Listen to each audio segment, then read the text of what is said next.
What a difference a year makes for the Patriots operation. That's where we start on this episode of Locked On Patriots.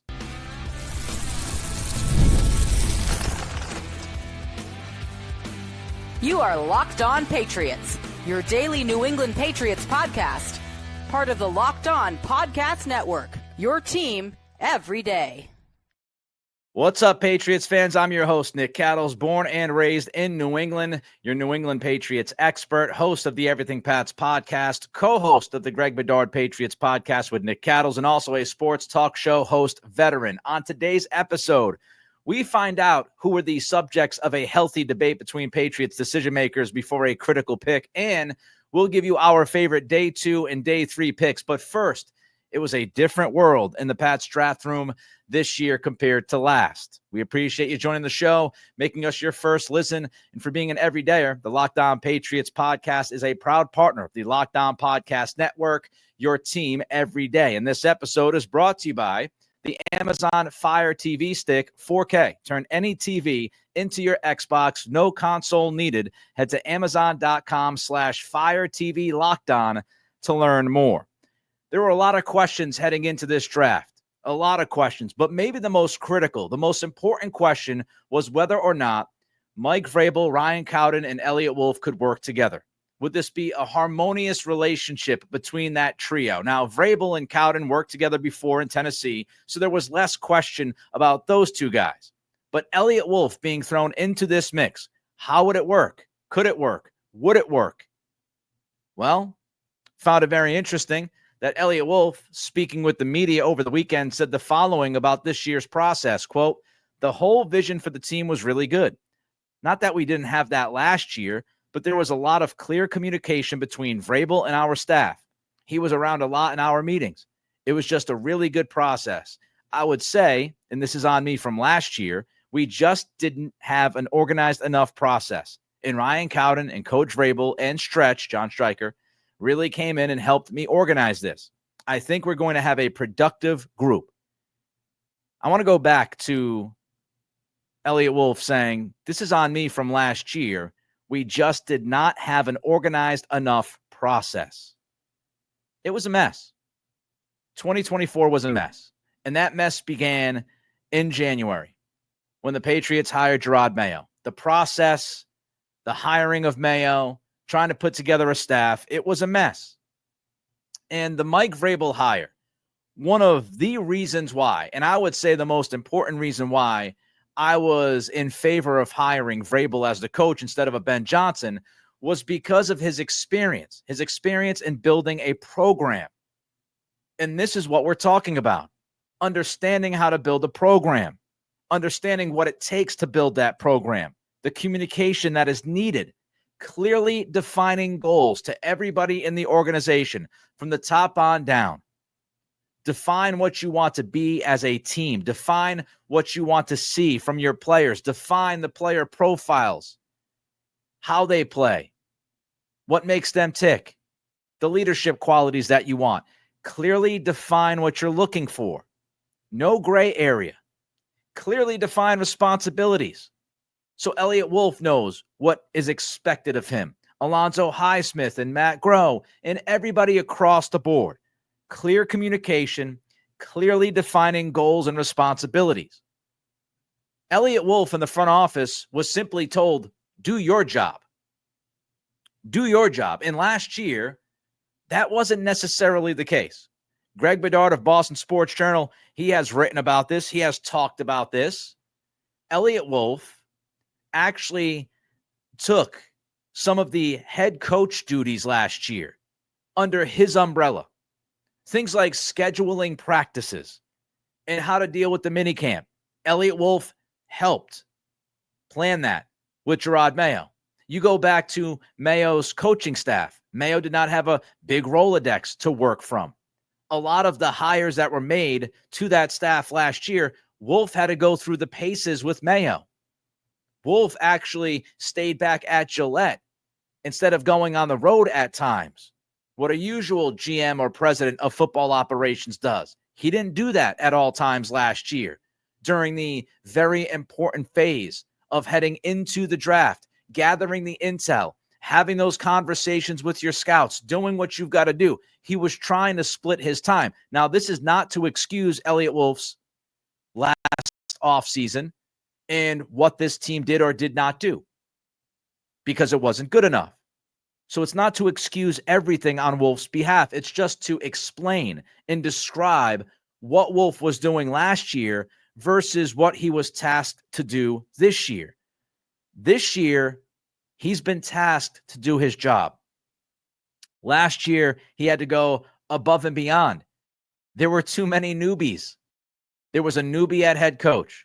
There were a number of newbies on the coaching staff, inexperienced guys not really knowing what to do or how to do it. They were changing over some of the front office. Alonzo Highsmith came in.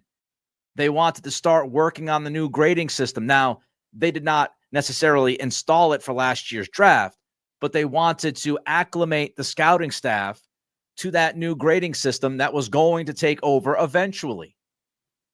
There were so many different things that Eliot Wolf had his hands in that he couldn't necessarily pay attention on the priority. And this year with his scouting staff, he was able to work out everything he had to work out with his staff. Go through that information, go through the intelligence that he can gather by talking with other people. Going to Mike Vrabel and saying, this is a list of guys that we think fit the criteria that you set, Mike. And Vrabel makes the final call. I don't think there's much doubt about that. But the ability to compile the information, to seamlessly work with people, and to go through the meetings that you have to go through before you get to a draft, before you get to free agency. Eliot Wolf in this front office had the ability to prepare this year. And that's because of Mike Vrabel. That's because Mike Vrabel understands how to run a program. He understands what he has to do as a head coach. He goes out and gets experienced staff. All those staff understand what they need to do to get the job done. You don't have to sit down with Josh McDaniels and make sure he's doing his job. McDaniels knows what he's doing. Thomas Brown, Todd Downing, all of these guys, Doug Marrone, a ridiculously experienced staff. On the defensive end, Terrell Williams, yes, first-time DC, but he's been in the league for a long time. So you don't have to worry about that kind of stuff. Vrabel takes care of the staffing. Vrabel takes care of, this is what we want from these players, and this is how we're going to run this program moving forward. He has a firm grasp of what he wants to do. Vrabel learned from his time in Cleveland, working with that front office, working with Andrew Berry. Now, after this weekend's draft, you might not feel great about that, the Cleveland part, given what they did in the draft, but I don't think many people have issues with what the Patriots did in this draft. But Vrabel, he was able to work with that front office in Cleveland hand in hand and truly understand, all right, this is what needs to be done, and this is how it needs to be done. And he understood that other side at a much higher level than he did before he went to Cleveland. And that all helped. And so does constant and clear communication. Eliot Wolf mentioned, the meetings and the fact that, Vrabel was around in a lot of the scouting staff's meetings. He was there. He was a presence. He was listening to what people were saying, going back and forth with information, having those vital conversations, keeping that constant, clear communication. And judging by what Eliot Wolf said, it doesn't sound like Gerard Mayo was in as many of those meetings. And there was a difference there, and it was palpable. And I'm not saying that Mayo didn't want to go to the meetings. Maybe he was just behind because he was trying to figure out what he was going to do because he was a first-time head coach. Vrabel, right out the gates, understood day one what he had to do, second one, what needed to be done. And part of that is having constant and clear communication with everybody in the building. And it allowed Vrabel, it allowed Ryan Cowden, it allowed Eliot Wolf to be ahead of the curve this time, to be ahead of the process. And it's just on paper, but the results of this year's draft versus last year's draft in the reaction from experts and analysts and pundits should tell you that people believe the Patriots did a fantastic job in this draft. And you have to look back at this process and say the Patriots were more prepared. They were ahead of it this time. Speaking of the draft, the mystery men that caused a healthy debate between Patriots decision makers, they've been revealed. That's coming up next as we continue with today's episode of Locked On Patriots, part of the Locked On Podcast Network, your team every day. You ever check your bank account and wonder, where did all the money go? Between dining out, online shopping, entertainment, it's easy to lose track. That's where Monarch Money comes in, your personal CFO, giving you full visibility and control over your finances. Monarch Money isn't just a budgeting app, it's a complete financial command center. You can track all of your accounts, investments, and spending in one single place, so you stop just managing your money. You actually start building wealth. Sounds good, right? Easy collaboration. Managing money with your partner, smoother than ever. Can you believe it? You can track shared and personal accounts, set goals, and stay on the same page without the stress. Take control of your finances with Monarch Money. Use code LOCKEDONNFL at monarchmoney.com for 50% off your first year. That's monarchmoney.com, code LOCKEDONNFL for half off your first year.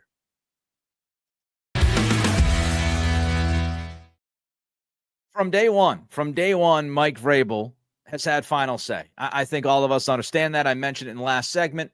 He has had final say. This is Mike Vrabel's ship. He's running this thing. Eliot Wolf, Ryan Cowden are beneath him. If I had to put a number on it, I'd probably say Vrabel's 1, Cowden's 2, Wolf's 3. Maybe you can swap Wolf and Cowden. But what really matters is Vrabel has the final say. He's the one that can drop the hammer, so to speak. And I said before the draft, because this was a question that was posed by many people, would there be issues? Would there be battles within the draft room? I wasn't worried about those battles. I wasn't worried about disagreements causing issues. I looked at the personalities. And to me, Eliot Wolf is more willing to acquiesce. That's just the feel that I get. It's not that he won't fight. It's not that he won't be confident in his opinion. And it's not that he won't go back and forth with Vrabel, but Eliot Wolf understands. I believe Eliot Wolf understands that this is Vrabel's team now. Ownership gave Vrabel the keys, and because of that, his job is to set things up as well as he can, provide the information to Vrabel, give his opinion through the work, and then Vrabel will have the final call. But it was interesting on Friday night. Eliot Wolf talked about a debate that they had regarding a player and what to do. And here's what he said, quote, "In all honesty, there were some really good conversations before our first pick." Again, he's not talking about Will Campbell at 4. He's talking about their first pick of night 2, which was at number 38. Obviously, we know it ended up being TreVeyon Henderson. Some really good conversations before our first pick with Coach Vrabel, Ryan, Cam, as in Cam Williams, Matt, as in Matt Groh, and Alonzo Highsmith. Wolf said there was just a little bit of a debate about who we were going to pick, and ultimately one of the players we were talking about got drafted, so it didn't end up mattering. But I think it was a really good step in the right direction just for us working together in our relationship as coworkers, because we have to have productive disagreements for this to work. Productive disagreements. You're not going to agree with everything that somebody that you work with has to say. And you shouldn't agree with everything that somebody you work with has to say. There's got to be at least a little bit back and forth, give and take. Now, Greg Bedard has solved the puzzle as to who the Patriots were debating about. Bedard wrote, according to multiple league sources, the player the Patriots were discussing was Arizona guard tackle Jonah Savaiinaea. So it was Savaiinaea who ended up being at the heart of these conversations, these discussions, the debate. Now, it makes sense. It makes sense because Miami moved up, and obviously the other player as part of the debate was Henderson because they drafted Henderson. But it makes sense because Miami moved up to the 37th pick right before the Patriots, and that would give the Patriots the versatility and the comfort of knowing, all right, now we got two guys on the left side that are very versatile. In the worst case scenario, Will Campbell doesn't work out at left tackle. We can slide him in. We can kick him out. So it made a lot of sense to me when I read what Greg wrote. The consensus, interestingly enough, Sava Inaya was on the consensus board at number 55, which means Miami had to have some very good intelligence that the Patriots were eyeing him at 38. And Patriots got to figure that out. If the player was a consensus 55th pick in the draft and you traded up to get to 37 to leapfrog the Patriots at 38, 17 spots earlier than the consensus was on the player, then you had some really good information. Somebody leaked something. Fascinating. But this whole disagreement, this debate, this conversation, this discussion, I agree. I agree with Eliot that this is a necessary step. I agree with Eliot Wolf that, if you want a collaboration to work, you've got to have disagreements. A collaboration where everybody just agrees isn't really a collaboration. You want to take different ideas, different thoughts, different evaluations of players, and then you mix them all up and you come out with the best answer possible for the organization.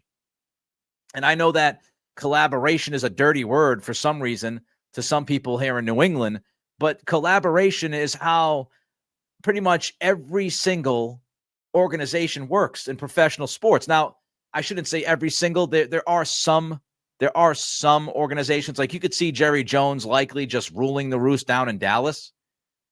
But collaboration, it's an everyday norm in professional sports. You have these conversations between the front office and the coaching staff. You bounce things off each other. And then ultimately, the shot caller, which in this case I believe is Mike Vrabel, ultimately one person has to make the call. But the collaboration works. If you have one guy running everything, it becomes tunnel vision. And that's not good. I do wonder who fought for who. Who was on the Henderson team? Interesting. It would be interesting to find out. Be a fly on that wall. Because Vrabel had the vote. Was Henderson Vrabel guy? Was Vrabel leaning towards Trench's offensive line?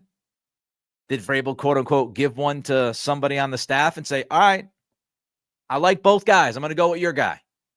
I would love to know how that conversation unfolded. We'll never know. Patriots will never release it. They're too busy releasing phone calls from Robert Kraft talking to the prospects that were picked. But I would love to know how that conversation went. And I wonder if these tests happened during free agency. Did you have the same kind of debates during free agency? And the options are interesting because you had TreVeyon Henderson, but Wolf also said that they took a number of calls on that pick at 38. So they could have gone with Henderson or they could have traded down. And as we know, the result was TreVeyon Henderson, Kyle Williams, and Jared Wilson. And I'm absolutely fine with how that unfolded. I don't have any beef with Henderson, Williams, and Wilson being those three picks. That combination after drafting Will Campbell is fine by me. But I would love to have that video, love to have that audio.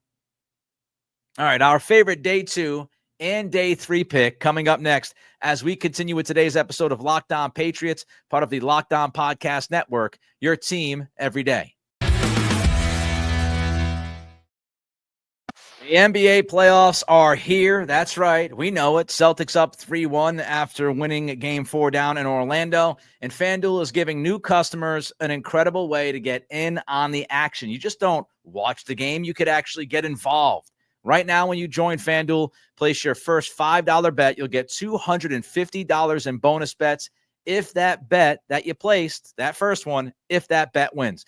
I love how FanDuel makes betting so easy, whether it's picking my favorite team or diving into player props, from three-pointers to steals to assists. FanDuel has so many ways to bet your favorite player props. And the way that Jason Tatum is playing the last couple of games in this series since that wrist injury, I'd be looking at Jason Tatum's props and betting the over on those puppies because, man, oh, man, he's playing some great basketball. Plus, after the game tips off, here's the cool thing. You can even combine live prop bets into a same-game parlay for a chance to win big.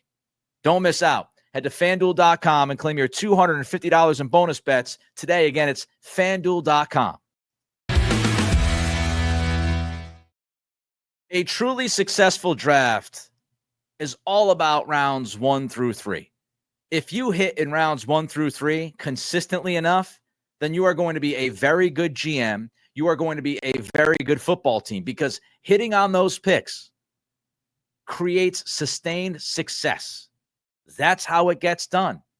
If you miss on a bunch of picks, rounds 1 through 3, you're missing on the best quality players. Now, of course, there are anomalies. Of course, there are guys that are drafted later after round 3 that become great players. The greatest player of all time, as we know, we've been told, we understand, right?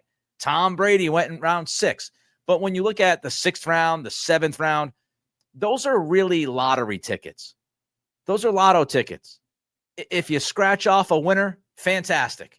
If not, oh well, try again next time. That's what the 6th and 7th round is for, to go along with UDFAs, but you get the point. Rounds 4 and 5, a little less so. A little less so of a lottery ticket. You want to hit on a few of those every once in a while, because that will really kind of separate you from the pack. But you've got to hit rounds 1 through 3. You have to hit. And that's why when I look back at drafts, I look at the first 4 rounds. We just went through the draft over the weekend. I put most of the weight on rounds 1 through 4. I'm not banking on 5 through 7. If they work out, then fantastic. Icing on the cake. But the cake is all about the earlier rounds. Now, day 3, when we talk about day 3, we talk about rounds 4 and 5. And then later on, 6 and 7, the values of these players are varied, because that's when you have a lot of the scouts players showing up. And what I mean by that is the guys that have worked their tuchus off across the country, they have their favorites. And when you get to rounds 5, 6, 7, that's when the scouts stand up. They pound the table for their guy. That's what happens. And also when you're talking about day 3, you have a lot of different trades.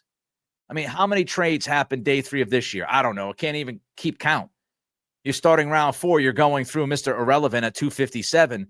There are so many different trades and machinations of trades that happen. You can't even keep up. Rich Eisen on the NFL Network had no idea the Patriots were drafting Mr. Irrelevant so late in the process, because there's just so much going on. There's so much happening, so much wheeling and dealing, that when you have your chance to get your guy, because you also have unexpected drops. Oh my goodness, I can't believe the guy was there at round 4 or 5 or 6. To get your guy, you pick him. You just pick him. When you have a chance to pick your guy, you pick your guy. Day 3, that's what it's about. You don't want to mess around, because you've got so many trades happening. You've got different flavors, so to speak, on that day, more so than day 1 and 2.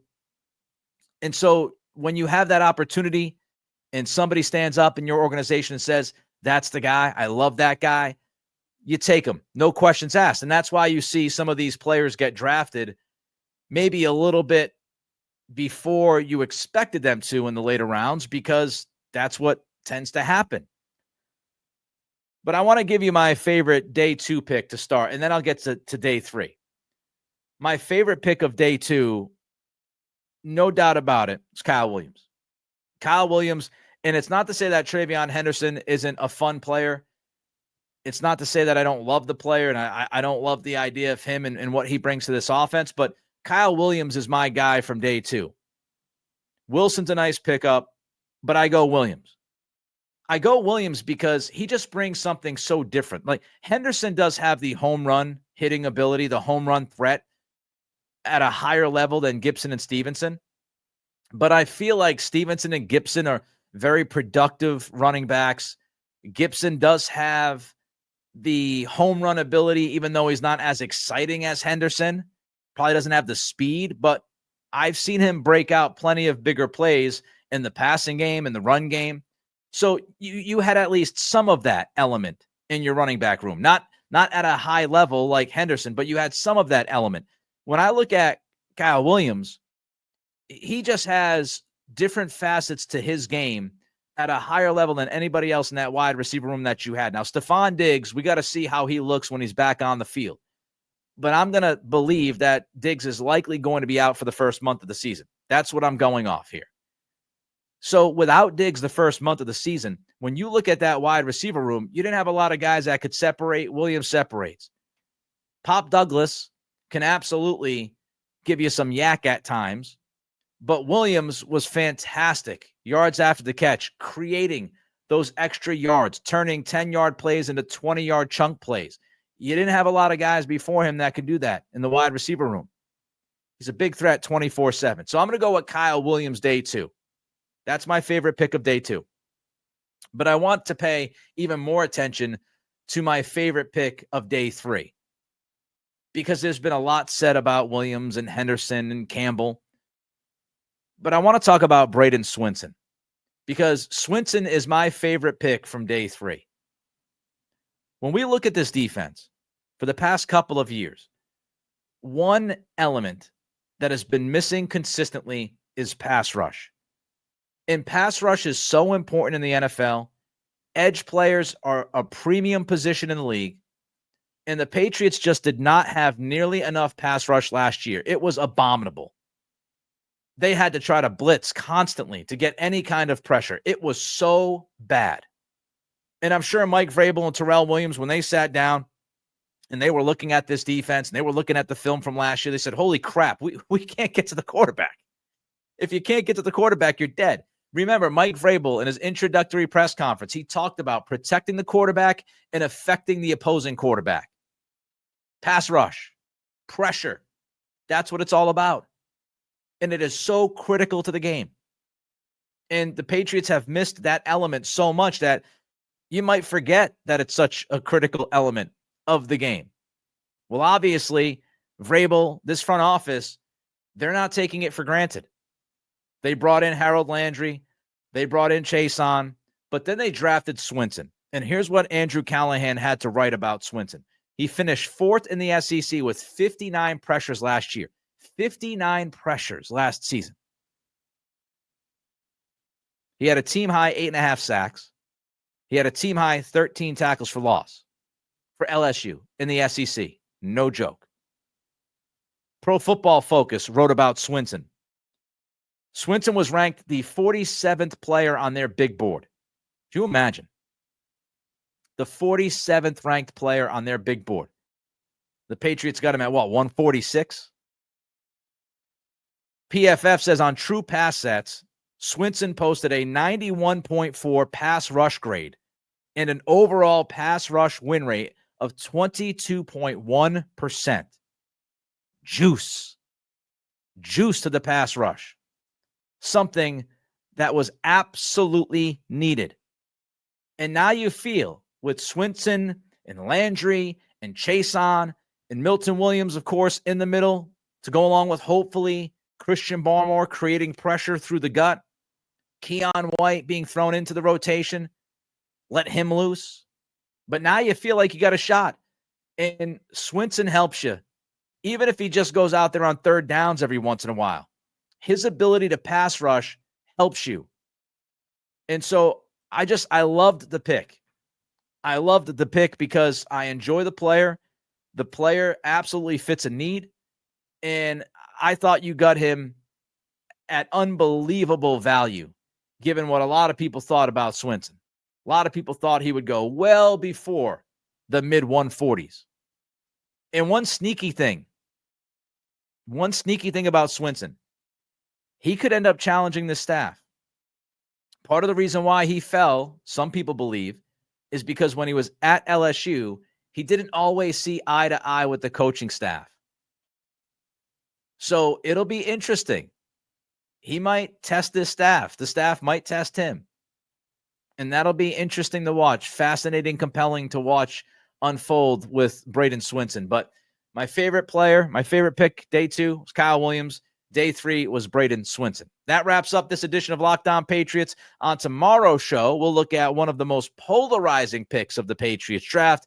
Let me know your thoughts on today's topics. Reach out to me on Twitter at NickCRadio. Don't forget to throw a comment in on the YouTube channel. And thank you for making Locked On Patriots your first listen today. For your second listen, check out Locked On NFL Scouting. The NFL Draft, of course, it's over, but the roster moves and news never stops. Hosts Kyle Krabs and Joe Marino will make you the most informed NFL fan this offseason. Find Locked On NFL Scouting on YouTube or wherever you listen to podcasts. Have a great day. We'll see you tomorrow.